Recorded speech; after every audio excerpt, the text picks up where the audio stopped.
Հին ժամանակներում մարդիկ փորձում էին հասկանալ աշխարհը, դիտելով բնությունը։ Նրանք չէին կարող գիտականորեն բացատրել անձրևը, կայծակը կամ երկրաշարժը, և այդ պատճառով առաջացան տարբեր հավատալիքներ։ Մարդիկ կարծում էին, որ աշխարհում կան բարձր ուժեր, որոնք ղեկավարում են բնությունը ու մարդու կյանքը։ Կան չար ու բարի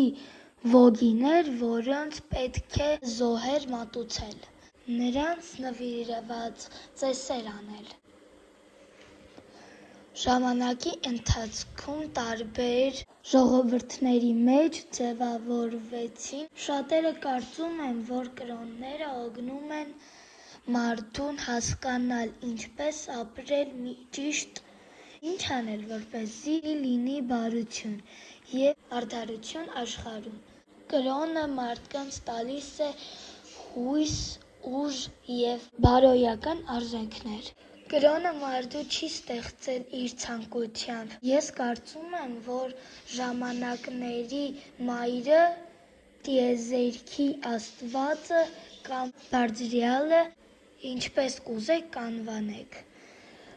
տարբեր ժամանակներում իր զավակներին ուղարկել է տարբեր ժողովուրդների մեջ։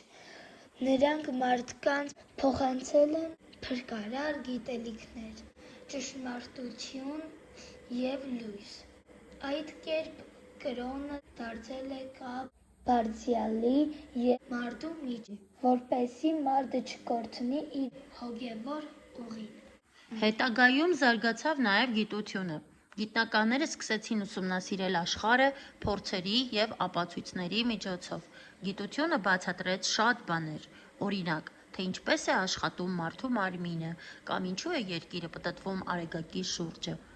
Այսօր շատ մարդիկ հավատում են, որ գիտությունն ու կրոնը կարող են գոյություն ունենալ միասին։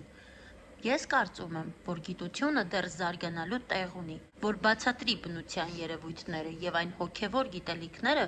որ փոխանցել են մեզ մարդկության մեծ ուսուցիչները՝ Քրիստոսից մինչև Բուդդա։ Պետք է ոչ թե հերքել կրոնը, երբ գիտությունը չունի դրա պատասխանը, այլ փորձել գիտությունը զարգացնել, որպեսզի ստանանք մեզ հուզող հարցերի պատասխանները։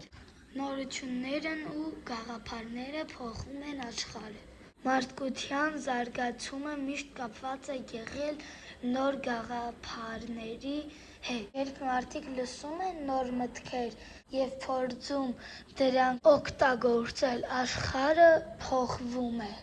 Նորարարություններից են էլեկտրական լույսը, հեռախոսը, համակարգիչը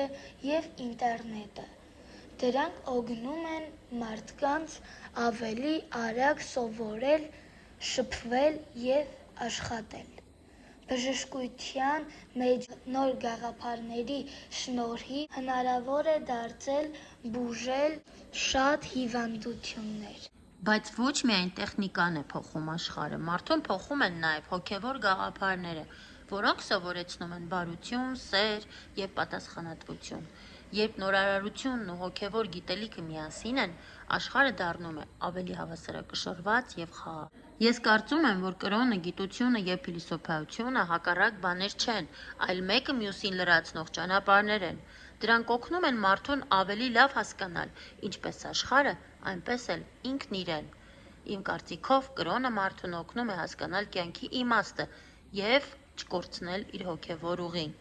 Գիտությունն օգնում է մարդուն հասկանալ, թե ինչպես է աշխատում աշխարհը։ Գիտության շնորհիվ մարդիկ բացատրել են բնության շատ երևույթներ, ստեղծել են տեխնիկա, բուժել հիվանդություններ և հեշտացրել մարդու կյանքը։ Գիտությունը կարևոր է, որովհետև սովորեցնում է մտածել փորձերի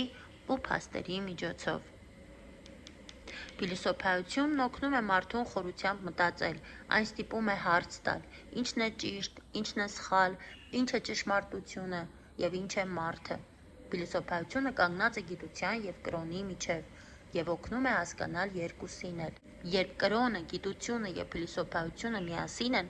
մարդը դառնում է ավելի ամբողջական։ Գիտությունն առանց հոգևոր արժեքների կարող է վտանգավոր լինել։ իսկ հավատը առանց մտածելու կարող է կուրացնել մարդուն։ Այդ պատճառով լավագույն ճանապարհը նրանց համադրությունն է, որտեղ կա և գիտելիք, և մտածողություն, և հավատ Բարձրյալի հանդեպ։